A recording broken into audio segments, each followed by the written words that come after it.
All right, so a terrorist was sentenced to 20 years imprisonment. So judging by the face of this guy should be in his late 30s, at least. Even if he's not in his late 30s, he should be in his early 40s.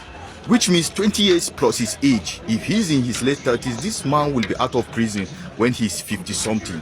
And by 50-something, you are still a dangerous man. You are still a military-aged male. You are still a viable threat. So since then, there's been a lot of backlash, and a lot of people are saying, why didn't they just sentence the guy to death? You know, why didn't the judge? Now, I don't really see the fault of the judge, I see the fault of the people that bring him in alive. Now, you have to understand that we are fighting a war, and this is terrorism. People that just decide to kill people for no fucking reason. Bandits, terrorists. There is no reason to bring these people in alive. Now, I'm talking to the operatives out there. You are making things difficult for us. You are making things difficult for yourself. Why the fuck are you bringing them in alive? And you are complaining that the judge sentenced him to 20 years in prison. Why the fuck did you bring him alive in the first place? You had every chance. Me and you both know you had every chance to take him out. So why didn't you? We have to catch them alive so that we investigate. No, this is not the time for investigation. This is not the time to gather. This is the time to buy as many as possible. As many as possible. Now, when their number has reduced to like 10 or 20, then we can arrest the few ones and begin whatever you want to do when it comes to investigation.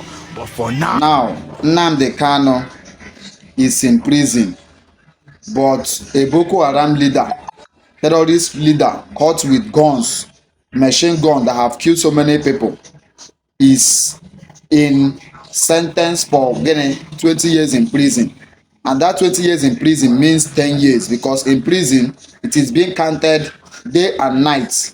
So day is one day, night is another day. That is 10 years in prison. Let me repeat, Nnamdi KANU that is making broadcast online, ordinary broadcast, just using mic to talk and post on social media, is sentenced to life imprisonment. But a Boko Haram leader that was caught with guns and ammunition that have fired so many people is sentenced to 20 years in prison, which means 10 years in prison.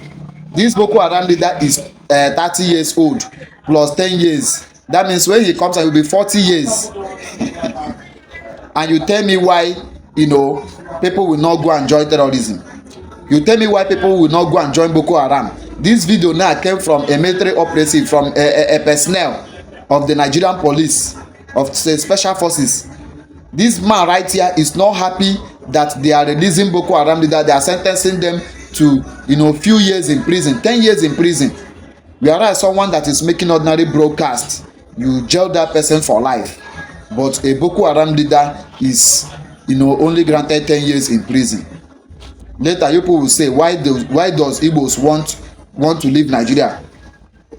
People will ask, why does Igbos say that they are hated? Why are Igbos saying that they are marginalized?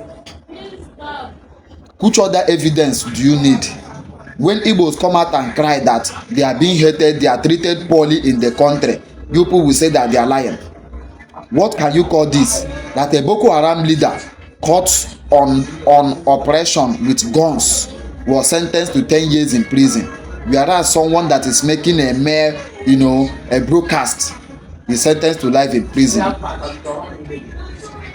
This is what a Nigerian security force is saying. Why arrest them? Why bring them to court? Why arrest them?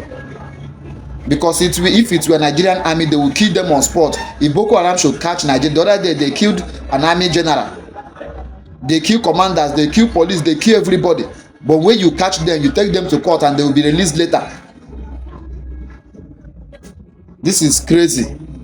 When Igbos say that they are marginalized, when Igbos say that they are treated poorly in Nigeria, this is one of the reasons. This is one of the evidence. For those of you that have been asking why every time Igbos are complaining they are marginalized, they are this, that, this is one of the evidence.